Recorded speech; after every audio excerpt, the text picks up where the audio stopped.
2, 3, start. The first respondent resisted the suit contending that the appellant had purchased the suit property during the pendency of her suit for partition and that being a purchaser pendent light, the sale in his favor was hit by the doctrine of lease pendens and therefore he could not claim any right in the suit property. C asserted that the suit property was not the self-acquired property of the second respondent and that the suit property was purchased by her father in the name of the second respondent. She denied that there was any collusion between her and the second respondent. The second respondent did not contest the suit. The trial court, by judgment dated 6 July 2005, dismissed the appellant's suit. It held that the suit property was not the self-acquired property of second respondent and that there was no collusion between first and second respondents and that the appellant having purchased the suit property under cell dated 11 April 1990 during the pendency of the suit for partition filed by the first respondent against the second respondent.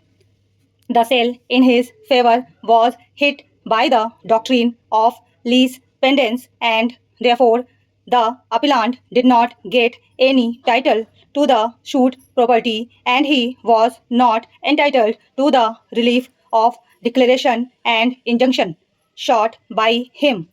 The appeal filed by the appellant was dismissed by the first appellate court by judgment and decree dated 26 March 2008. The second appeal filed by the appellant was dismissed by the High Court by the impugned judgment dated 1 September 2009 by holding that appellant was a pendent light purchaser attracting the doctrine of lease pendens under Section 52 of Transfer of Property Act 1882 and therefore the courts below were justified in ignoring the purchase by appellant. Feeling aggrieved, the appellant filed the present appeal.